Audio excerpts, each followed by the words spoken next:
मित्र हो नमस्कार, मी युवा व्याख्याता ॲडव्होकेट विभीषण गदादे। मित्रांनो, अहिल्यादेवी होळकर यांच्या जीवनचरित्रातील काही पैलू आपण उलगडत आहोत आणि त्या माध्यमातून अहिल्यादेवींचे विचार जनमानसांपर्यंत पोहोचवण्याचा प्रयत्न करत आहोत आणि या सर्व कार्यामध्ये तुम्ही सर्वजण सहभागी आहात याचा अत्यंत आनंद आहे।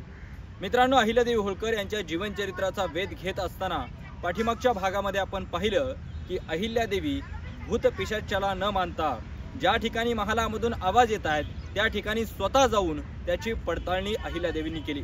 अहिल्यादेवींसारखा उत्तम प्रशासक आपण पाहिला आणि हाच उत्तम प्रशासक आणि त्याच्यामध्ये असणारे हे गुण यामुळेच अहिल्यादेवी होळकर या जनमानसांमध्ये आदरानं नाव घ्यावं इथपर्यंत रूढ झाल्या। मित्रांनो, असाच एक प्रसंग घडला ज्यावेळेस आजूबाजूच्या प्रदेशातील लोक न्याय मागण्यासाठी येत असायचे। असाच एक प्रसंग घडला ज्यावेळेस सिंधी आणि मोदी प्रांतातील काही व्यापारी अहिल्यादेवींकडे आले आणि देवी अहिल्यांना सांगू लागले, देवी अहिल्या, सिंधी आणि मोदी प्रांतातून व्यापार करणं अशक्य झालंय। त्या ठिकाणावरून जात असताना तिथं काही गुंड लुटारू हे व्यापाऱ्यांना लुटण्याचं काम करतात आणि या सगळ्या गोष्टींना तिथं असणारे ठाणेदार, तिथं असणारे सरजामदार, तिथं असणारे सरदार हे सगळे सहभागी झालेले आहेत। नव्हे तर जे लुटारू लूट करतात त्यातील काही हिस्सा तिथले ठाणेदार, सरदार घेत असल्याचं अहिल्यादेवींना त्यांनी सांगितलं। खरं तर गावच्या पाटलानं गावाचं रक्षण करायचं, गावच्या सरदारानं गावची सरदारकी गाजवायची असते, गावच्या सरजामदारानं तिथला सरजाम, तिथली व्यवस्था राखायची असते। मात्र ज्यावेळेस रक्षकच भक्षक बनतात अशी परिस्थिती निर्माण होते त्यावेळेस अहिल्यादेवींना मात्र वाईट वाटायला लागतं आणि मग अहिल्यादेवी लगेच सरदारांना बोलून घेतात की याचा बंदोबस्त करायला पाहिजे। मात्र याचा बंदोबस्त करायचा असेल तर लुटारूंना नाही तर तिथं असणाऱ्या सरदारांना, तिथं असणाऱ्या सावकारांना, तिथं असणाऱ्या पाटलांना खऱ्या अर्थानं जरब बसवणं गरजेचं आहे हा विचार अहिल्यादेवींनी केला। आणि मित्रांनो, लगेचच अहिल्यादेवी ह्या घोड्यावरती स्वार झाल्या आणि अहिल्यादेवी थेट सिंधी आणि मोदी प्रांतामध्ये गेल्या। खुद्द इंदोरच्या महाराणी अहिल्यादेवी येत आहेत, खुद्द मराठी साम्राज्याच्या राणी अहिल्यादेवी येत आहेत आणि मग त्यांची चलबिचल झाली, धांदल उडाली आणि अशा परिस्थितीत सर्व पाटील, तिथले सरदार एके ठिकाणी जमा झाले। त्या ठिकाणी अहिल्यादेवी गेल्या तर अहिल्यादेवींनी सांगितलं की इथून जे प्रवासी वाहतूक करतात, इथून जे व्यापारी आपल्या मालाची ने-आण करत असतात त्यांच्याकडून रितसरपणे जकात वसूल करायचा असतो।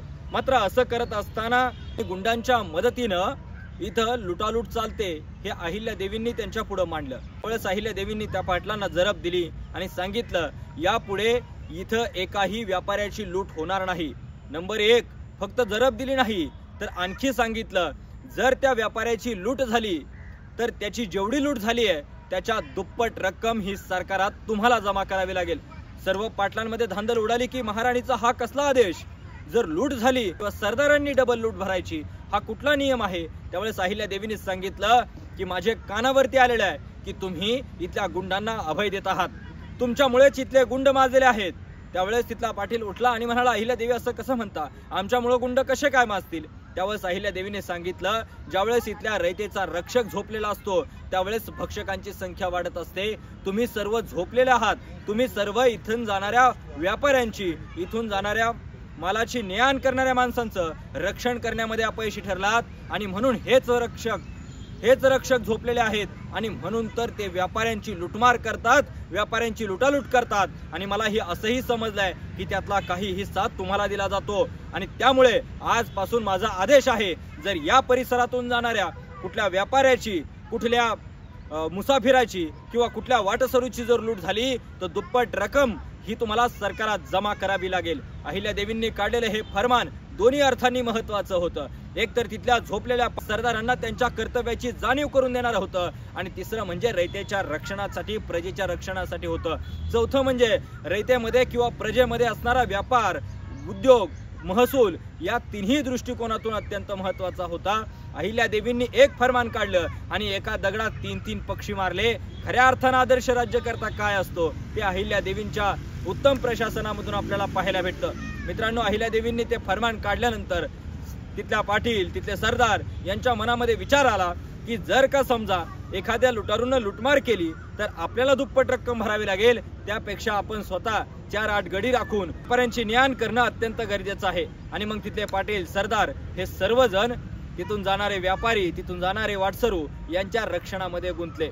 सरदारांनी आता स्वतःची माणसं पेरायला सुरुवात केली, सरदारांनी स्वतःची माणसं पाठवायला सुरुवात केली, जागोजागी रीतसर चौक्या बसवण्यात आल्या, जागोजागी रीतसर महसूल वसूल करण्यात आला, जकात वसूल करण्यात आला आणि सोबतच त्या वसूल केलेल्या जकातीमधूनच ते जी माणसं ठेवलेली होती ती माणसं एखाद्या गावामध्ये शिरणाऱ्या वाटसरूला त्या गावातून सुखरूपपणे बाहेरच्या गावामध्ये पोहोचवण्याचं काम करू लागली।